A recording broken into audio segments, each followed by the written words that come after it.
بسم الله والحمد لله والصلاة والسلام على رسول الله سيدنا محمد بن عبد الله، أما بعد. دلوقتي هنخش على الدرس اللي بعد كده بإذن الله في تكملة باب الدوال، درس العمليات على الدوال وإيجاد مجالها. بص، احنا اتعلمنا ازاي نجيب مجال دالة واحدة. طيب لو الدكتور جاب لك دالتين مجموعين مطروحين مضروبين أو مقسومين على بعض وبيقول لك هات مجالهم مع بعض، الفكرة بكل بساطة بنعمل ايه؟ المجال الجديد هو المنطقة المشتركة بين مجال الدالة الأولى ومجال الدالة التانية.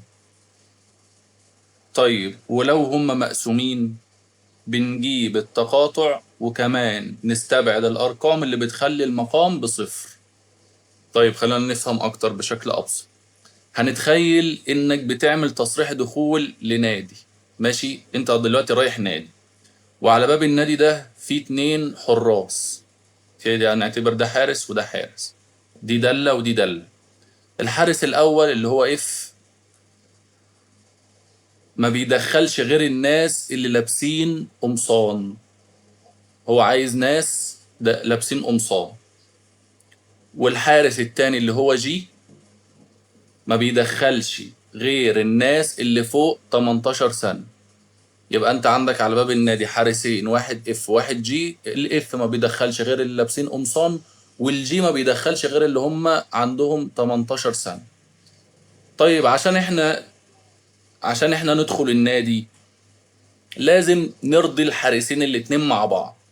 فهنعمل ايه؟ لازم اكون لابس قميص ويكون عمري فوق ال 18 سنة، وهو ده التقاطع اللي هي الحاجة المشتركة بين الدالتين. تمام كده؟ زي الفل. طيب يا سيدي، ايه القوانين اللي احنا بنبقى محتاجينها؟ عندنا في اول حاجة في الجمع والطرح والضرب. جمع، طرح، ضرب. بنعمل ايه؟ نجيب تقاطع المجالين، يعني اللي هو الدومين هيساوي تقاطع الدي اف تقاطع مع الدي جي. بنجيب الدومين بتاع الدالة اف والدومين بتاع الدالة جي، وبعدين نجيب النقطة اللي هما متقاطعين فيها هما الاتنين. طيب لو في القسمة دي عندي أول حالة، دي عندي في حالة الجمع والطرح والضرب. طيب تاني حالة في القسمة، الدومين المشترك بينهم بيكون تقاطع الدالة F والدالة G ناقص أصفار المقام. ليه؟ عشان دي حالة القسمة، واحنا قلنا في حالة القسمة عندنا شرط مهم جدا ان المقام بتاعي لا يساوي صفر عشان الدالة ما تطلعليش ماث ايرور. تمام كده؟ يبقى انا عندي حالتين اتنين في القوانين، لو عندي جمع طرح ضرب بنجيب تقاطع المجالين بتاع الدالتين. طيب لو حالة اسمة بنجيب تقاطع المجالين ناقص اصفار المقام.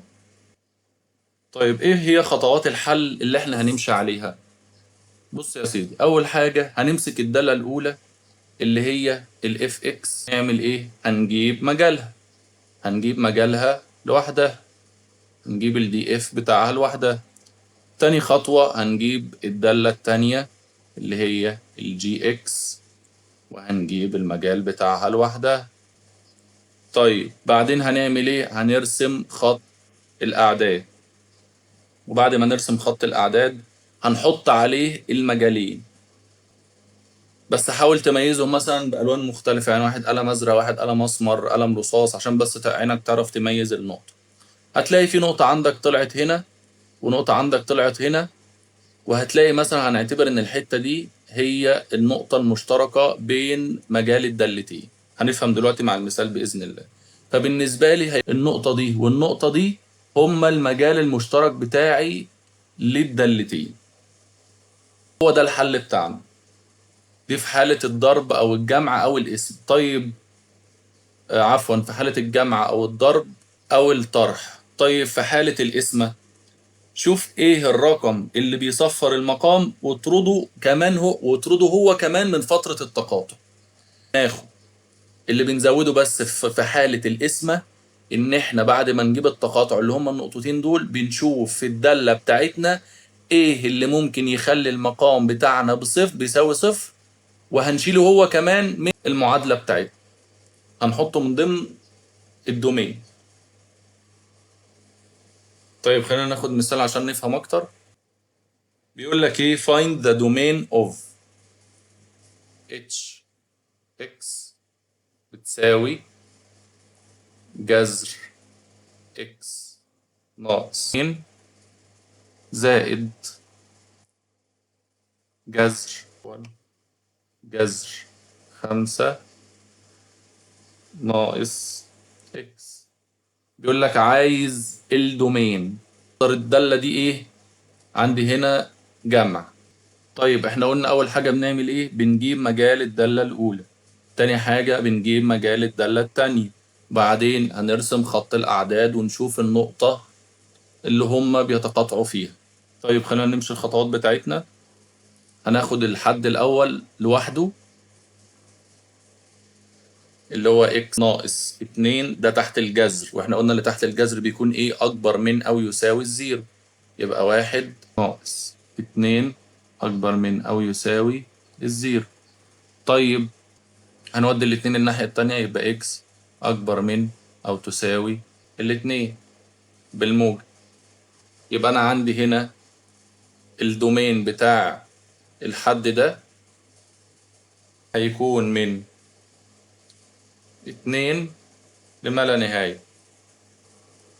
طيب بعد كده ناخد الحد التاني، هيبقى عندي 5 ناقص أكبر من أو تساوي الزيرو. هنودي الإكس الناحية التانية، يبقى 5 أكبر من أو تساوي، الفترة هتكون من 5 وسالب ما لا نهاية. تبقى من سالب ما لا نهاية و5.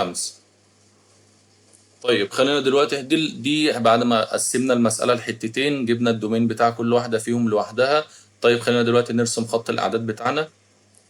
نرسم خط الأعداد بالمنظر ده. أول نقطة عندي 2، النقطة دي 2 لحد ما لا نهاية موجب، هنمشيها كده مثلا.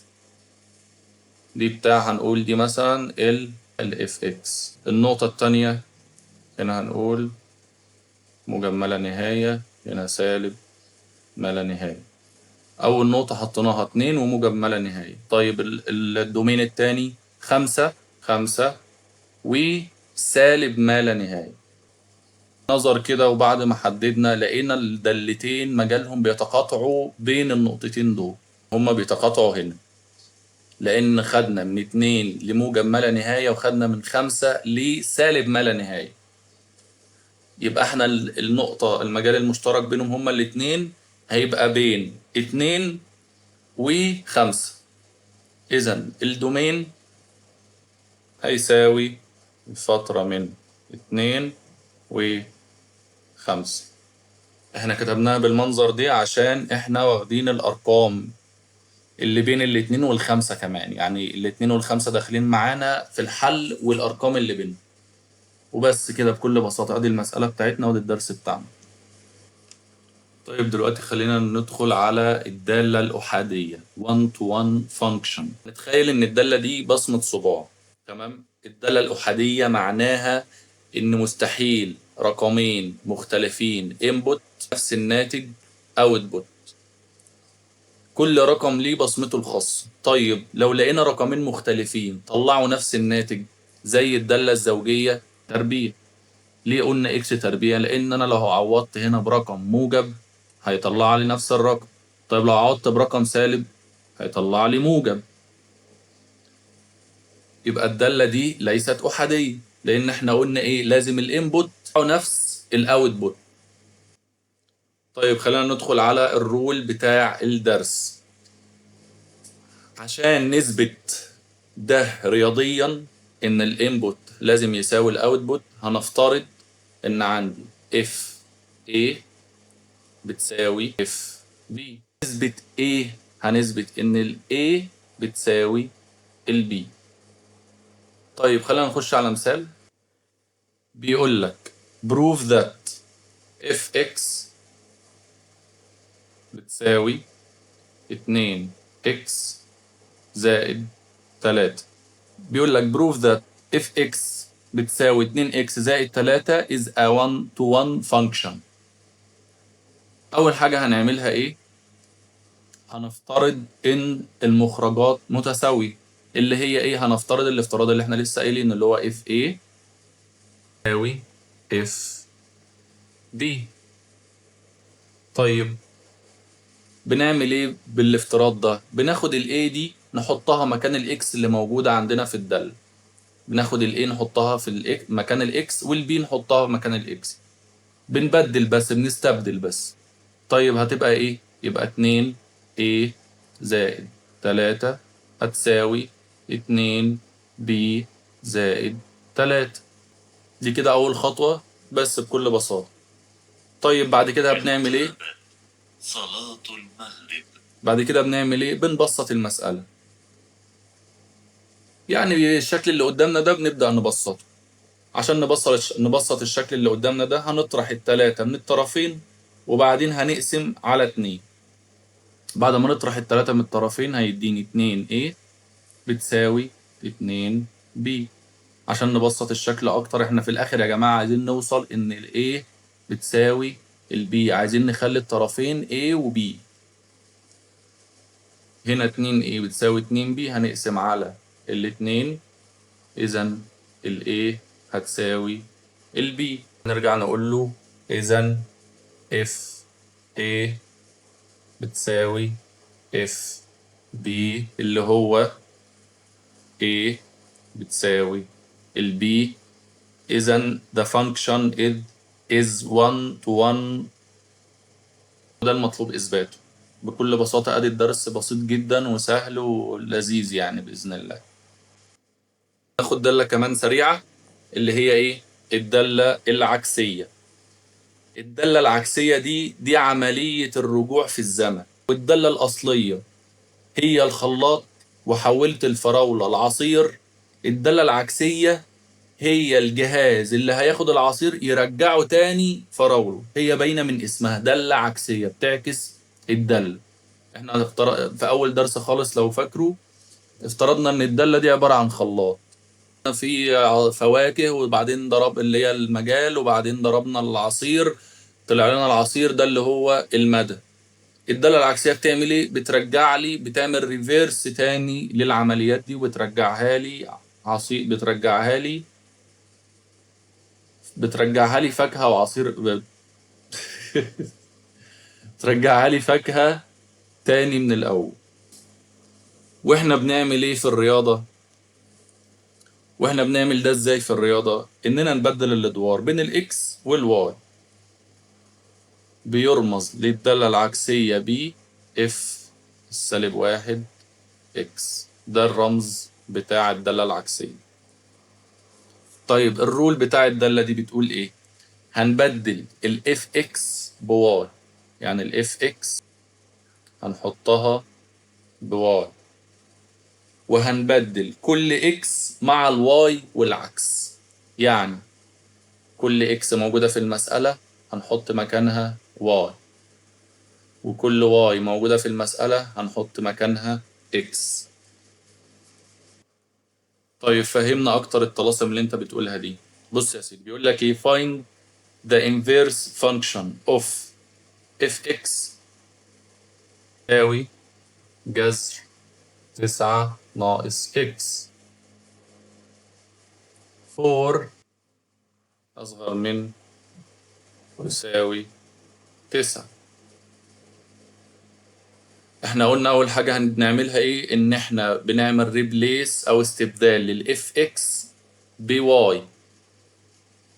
هنقول replace fx with y. يبقى هنعوض هنا الاف اكس، هنشيل الاف اكس دي نحط y ونقول جذر 9 ناقص. طيب تاني خطوة إن إحنا بنعمل سويتش بين الإكس والواي. يعني عندي واي هنحط مكانها إكس، والإكس هنحط مكانها واي. يبقى هنا عندي واي هنعمل إيه؟ هنحط مكانها إكس، يبقى بتساوي جذر 9 ناقص، هنا عنده إكس هنحط مكانها إيه؟ واي. بالظبط كده. وبعدين بقى هنبدأ نبسط المسألة. هنربع الطرفين عشان نشيل الجذر. يبقى عندي هنا هتساوي إكس تربيع بتساوي 9 ناقص واي. هنعمل تبديل بين الإكس والواي، يبقى الواي هتساوي 9 ناقص إكس تربيع. إذا الإف السالب 1 إكس، ده احنا قلنا الرمز اللي هو بيرمز للدالة العكسية، هيساوي 9 ناقص تربيع. بس كده. طيب خلينا نزود تركاية كده ممكن برضو تيجي، اللي هي ايه؟ لو طلب مننا ان احنا نجيب مجال الدالة العكسية، احنا نقعد نحسب الدالة العكسية من الاول وبعدين نجيب المجال من الصفر، هنستهلك وقت. هنقول بما ان الدالة بتستبدل الاكس مكان الواي، فاوتوماتيك احنا كمان بنبدل المجال مع المدى. بمعنى في المثال بتاعنا ده هنجيب مجال الدالة الأول اللي هو بالمنظر ده، مجال الدالة اللي هو العادي، وبعدين هنبدل المجال هيبقى المدى، والمدى هيبقى المجال. الموضوع بكل بساطة انت كأنك بتحل، لو فاكرين في درس الدوال في الأول خالص بنحل دالة جذرية، بيقول لك أوجد المجال والمدى بتاعها. بناخد اللي تحت الجذر ونقول أكبر من أو يساوي الصفر، وبعدين المدى اللي هيطلع لي هنا هنعتبره هو المجال، والمجال اللي هيطلع لي هنا هنعتبره هو المدى. هنعكس بس. وبكده نكون خلصنا شرح دروس النهاردة. إن شاء الله تكونوا استفدتوا، يكون الشرح خفيف ولطيف عليكم. والسلام عليكم ورحمة الله وبركاته.